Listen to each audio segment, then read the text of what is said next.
Tips for doing a cartoon little boy's voice from a voice actor. So I have a very sibilant S. You can hear it in my microphone very strongly. So I'm going to try to get rid of that. I'm going to push my lips forward and I'm going to do a kind of a more of a sh sound. It's not fully sh, it's like a S sound. So it's just a little softer of an S. Now I'm going to bring my voice back here and I'm going to add a little bit of a rasp to it. And I'm not going to pronounce things as properly anymore. And then I'm going to maybe breathe in the middle of sentences. Cause like, I don't know. I mean, I can't really remember all the words all the time. And maybe I want to make him a little younger, so I'm going to push the voice up higher. And maybe he talks like this. And, Mrs. Meyer, can I go to the bathroom, please? That is voiceover artist Arianna Ratner, and she joins us from Los Angeles, California here for the Voice Choice. Arianna, welcome to the show. Thank you. How do you do that? That sounds just like a little kid. I have my whole life since like middle school been doing weird little kid voices and annoying people with that. Just practicing like authentic little kids. I don't know. It just kind of comes naturally, just practicing it. It's so funny, Thanks. to see that. And that's the reason that we opened the show with that particular sound clip. But just exactly how did you get into voiceover? How long have you been involved? I grew up in voiceover. My dad does it, so I kind of knew about the world since I was little. He's been doing it my whole life. And his voiceover studio was under my floor, my bedroom floor. So I would hear him every morning like KBC, under my bedroom floor. And then I had been doing some voiceover when I was little. I did a couple jobs, and then when I was 18, I was with an agency in LA, and I did an animated series called Rainbow Valley Fire Department. But all throughout, I was a child actor, so I did a lot of commercials and a movie and some TV and stuff and modeling when I was little. And then I went to I just knew I always wanted to act. And so I went to an arts high school where I majored in theater. And then I went to NYU Tisch where I majored in theater. Thought I wanted to do on camera, but always knew I wanted to do voiceover as well. And I remember being in a theater class and I don't know, for some reason we were talking about our goals. And I said, well, I want to be on an animated series. And my teacher was like, well, why are you in theater school? And I was like, because it's acting. Right. Which it really is, yeah. And so, yeah, and then I moved back to LA and kind of pursued on camera vaguely, but not really, and then just decided just to pursue voiceover. 'Cause I love it. It's gone pretty good. You've gotten into video games in a major way. Tell us how that transitioned. Yeah, I mean,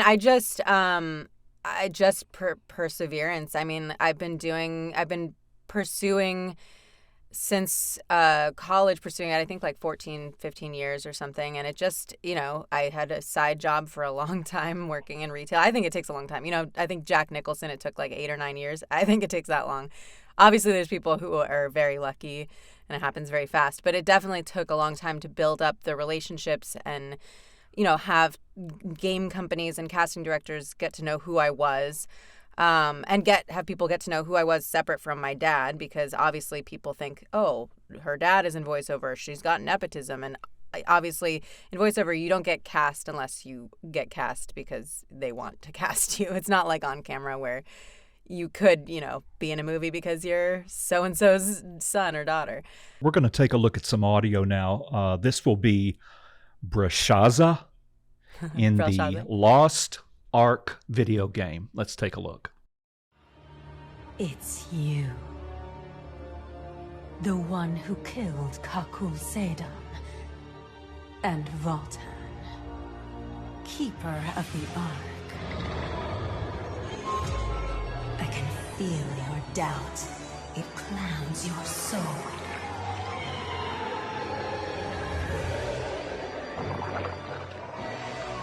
I shall guide you into the blessed realm of nightmares. When you're doing that game voice, that type of dark world voice, from an acting point of view, what's your subtext? Well, it depends on the director. So this director, Phil Bash, he's great. He pretty clearly sets up the scene for you. But what the thing is with video game jobs and auditions, you get a lot of wild game lines in a row, and you have to create very clear scenes for each line. In your head in order for it to come across as something specific. You can't just say each line the same. You have to have a really specific story, who you're talking to, where you are, what's happening in the scene. And same with a session. Video game auditions are really similar to sessions. They're just random gameplay lines. So in that, when I'm in a session, depends on who the director is. Sometimes the director really sets up the scene. Okay, this is what the line before is. This is what you're responding to. This is what's happening in the scene. Sometimes you just go, okay, next line. And I have to create that very clear story within seconds for that line. So is every single job completely different than the other? Yeah. I mean, I work with a lot of the same directors. It is a big industry, but it's also a small industry. And once you work with people, they'll bring you back and without auditioning and stuff, which is awesome. And so it is different. Most of the time it's completely cold read. Only once in the last, my entire career have I ever had a director say, you can read that line out loud and practice it first before going into it. I've never had a director since then and before then say I can read it out loud. It's all cold read. And a lot of times, like if it's an NDA project, like one project I'm doing right now, I get there and it's so NDA that I get there and the script is on the Zoom. I haven't seen the script at all. Sometimes I get the script like the night before or something, but I don't really look at it. I'm so used to cold reading that I like cold reading. But yeah, some of them are so NDA, you get there, you get the line on the screen, they kind of give you context and you go. How come you like cold reading so much? We've talked about this before this interview and now. Why in the world do you like to walk in and make a piece of paper come to life rather than rehearse it? It's just what I'm used to. Because I've been doing games for so long, and I'm used to not getting it beforehand. It would stress me out if sometimes I'll go look at it, glance at it a few minutes before and kind of read through. Usually if there's names that are in a different, an elfin language or something like in Elder Scrolls Online that I do, there's a bunch of names, they'll have someone on the phone or they'll play an audible dictionary type thing with how you pronounce that word. So it's not so scary. It's not like I have to pronounce a bunch of different things without knowing. I can always ask for a reference. So I'm just used to doing cold reading. So I like it and I'm just able to just jump in. And I think that's a skill that you need in this industry. We're going to take a look now at another clip of your voice work. I'm going to try to get this right. Geomancer Persephone in Smite. Did I even come close? I think it's Persephone, but yeah. All right, so we'll take a look at that now, and we'll be back right after we have a listen to it. I've been brought out of my tower and am to use my constructs to help fight the gods? This had better be worth my time. Let them writhe on the battlefield and fight in vain. They are no match for my army. My heart is as hard as a rock, quite literally. I can sense the saline crystals forming within your allies. It seems to me like it's its own special little dark cave world. That's the second clip we've looked at, and we're going to also see the vampiress in a moment. Is there anything that you can offer people who are inspired by this as to what kind of mindset you get into when you go in and you do these things? It's funny because one of my directors... So I play a lot of villains for some reason, just the deep, dark. I play orcs and, vampires and things. Just, I guess my voice lends itself to that. And one of my directors kept being you're killing puppies. You're killing puppies. He would use that as a thing to get into the darkness. But yeah, for me, just in terms of my acting training, I did the Stella Adler method. for 2 years in theater school, and that's really what I work with. And it's really about specificity and creating a fully fleshed out character, so you can just walk into their skin. You don't have to like stay in character or be in character beforehand. If you watch like Julianne Moore, who's Stella Adler trained, she's laughing and talking, and then they say action and she's 100% in it. So it's not like she has to like prepare and be in character like certain other, actors. Right.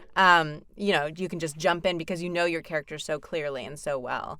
So that's kind of what I do. I just create a very clear story and know who that character is and a lot of video games are also based on archetypes. So the archetypical villain is very clearly, a villain. And we know all the villain origin stories, why they become villains. So it's kind of thinking like that and being very clear on who they are. So set up for us Vampiress Amaterasu before we look at it. What's on your mind before you read this? So this is from Smite, which I've been in a couple times. And yeah, she's a dark vampire, which are apparently I play a lot of dark evil characters. Yeah. I draw strength from the raw essence of my victims. Use that strength. Death has tried to end me before. It didn't take.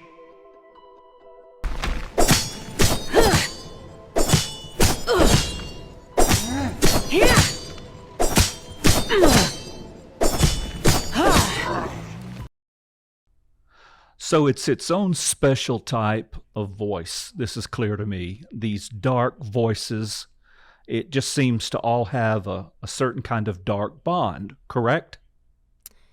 Yeah. I guess it's like that archetypical villain idea, basically. Has it always come right to you, or do you really have to work at it? I think something happened when I got a little bit older. I was able to access that lower part of my register. I mean, and I play orcs in World of Warcraft and like demon hunters and stuff. And it basically, I think just my voice got lower over time. They say, I think your voice changes every 8 years. So at a certain point, my voice just got a little bit lower. And so I was able to access, the orcs are deeper than my natural sound, and a lot of these characters are also deeper. But for some reason, that like deep, kind of sometimes seductive sound just comes naturally. I don't know. I see. Let's take a break right now for our sponsor, the Voice Shop in New York City, and then we'll come back and we'll talk to Arianna some more.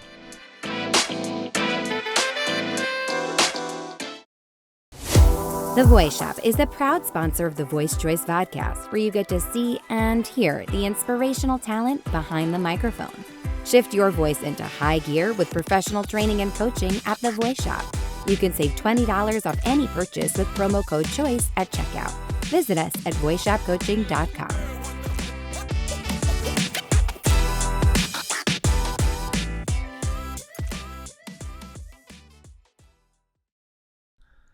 Talk to me about your philosophy of education, learning how through formal training, like what they do at the Voice Shop. So I am traditional acting trained, and I just think it's not necessary for voiceover. There's a lot of people who don't come from traditional acting, but I think voiceover training is different than acting training or on-camera training, but the basics of acting, of diving right in, using your imagination, being able to create these very clearly imagined worlds around you, doing things like blocking in your head with your voice, or, imagining what they're wearing, what their relationship is with another character, with their proximity. That's the blocking aspect. Where they are affects how they speak. If you think about talking to someone in a cave 5 feet from them or sitting next to them on the couch in the living room, there's a different way you talk to people. So I think acting basics is really important. So even if someone doesn't come from traditional acting background, that's fine. But taking acting classes, I even took a film acting class a couple years ago with a teacher, Ron Burris, who passed away recently, but is an amazing film acting teacher from NYU. And for fun, I took a film acting class. I was like, I wonder what I'll get out of this. Not that I'm trying to pursue this, but just I think like continuing to learn in this industry is really important. And then there's voiceover specific classes, and voiceover is so different than on camera. It's really creating this very clear story with your in your head and talking to someone specific. I mean, that's at least how I approach every area of voiceover, commercial, everything. Right. Everyone has their own method.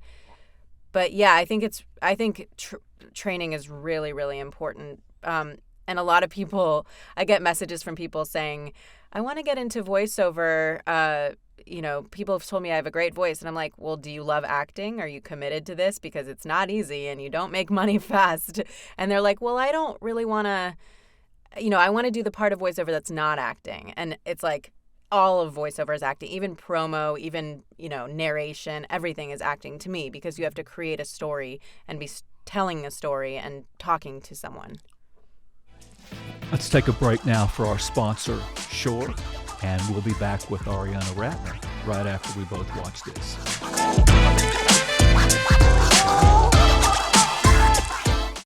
This segment of The Voice Choice is sponsored by Shure.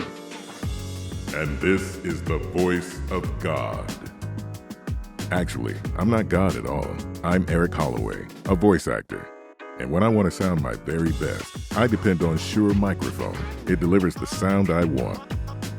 So, how am I doing?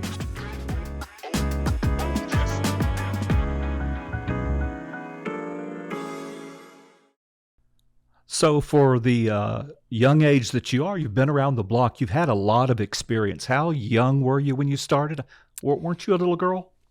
I was, yeah. I think one of my first voiceover commercials that I did was like a Barbie Dream House one when I was probably like 7 or something like that. I used to, I used to go with my dad to his agency when I was little, and we would go. They had the rooms with the cassette tape people's demos, and I would take the demo tapes. They had a bunch of them, so you could like kind of go in the room and just take them. And so I don't know if you could, but I took Nancy Cartwright's and Mary Kay Bergman's, and I would just listen to it in the car when I was, I think, like 10 years old, just listening to their demos and listening to Bart Simpson and Snow White, and just, I don't know. I think it always has just been part of me because I always listened to those and loved it. So what's left? Have you pretty much gotten where you want to be, and you're just going to do more voiceover as you continue to grow? I would love, the thing with voiceover is it's hard because you're only as good as your current or next job in a way. It's like I teach voiceover, and a lot of my students will be like, well, my 10-year goal is to be on an animated series. And it's like, okay, so you're on that series, maybe you do 1 or 2 seasons, and then it's over.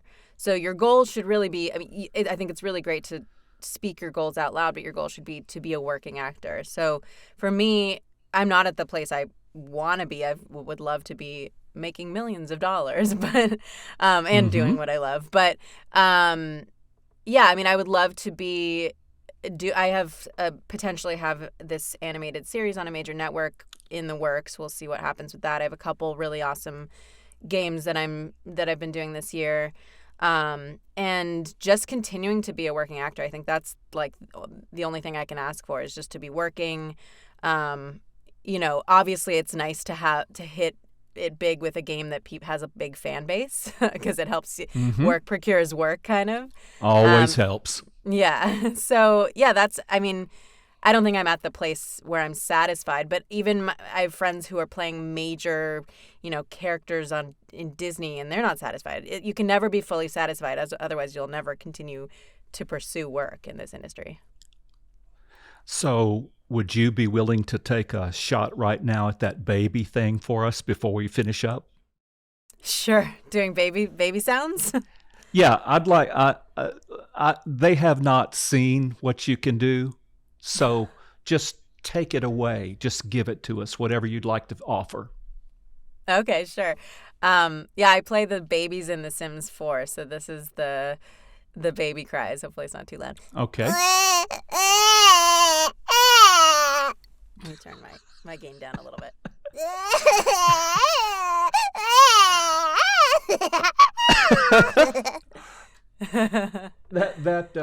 That sounds like a baby in a bed. I know you're getting practice at that these days with your new baby. Congratulations, by the way. Thank you so much. That's pretty convincing. Thanks. Let me ask you before we go, do you get rejected? Oh, every day. Every day in this industry is rejection. But luckily, unlike on camera, you're not going somewhere, auditioning, and then not getting a callback. I submit probably, 5 to 10 auditions a day, and I don't get them. So I'm getting rejected every day. But I don't think of, if I got upset about every job that I didn't get, I wouldn't continue in this industry, because there's been, the lead in every animated series in the last 5 years I've read for and didn't get. So you can't really get down about rejection in this industry. There's a lot. What's hard is having a lot of a lot of potential things, like being on a veil for something and not getting it, or just having some sort of really big thing almost happen. That's the time when I get a little bit down about it. But yeah, every day I get rejected, and I can't get down about it, otherwise I wouldn't be in this industry. That's hard to believe. You get rejected every day, several times per day, and yet you're still booking these jobs regularly, right? Yeah. I think the secret to voiceover that a lot of people don't realize until you're truly in it is repeat clients. Even the biggest voice actors around my age that I talk to, I have a bunch of friends that we have a text chain. These are really, really big women in this industry, and they are booking maybe 2% of their auditions from their agencies. You can't settle with just, I got auditions from my agent, I'm going to strike it big. You have to have regular clients who call you back, whether it's looping work, or for me, I work with several studios a lot and they'll call me without auditioning for smaller games. So it's just regular work. I had an affiliate station, which was regular work. So that's really the secret. It's not about booking every audition from your agency. You're not going to do that. No one's going to do that. Not even the biggest voice actors book everything from their agency. That would be crazy.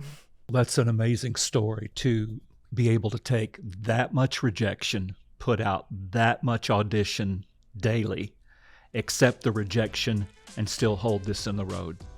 That's really admirable, and I appreciate you coming on the show today and sharing with us your story about voiceover and everything from the little boy to the children to all of the evil vampires that you play.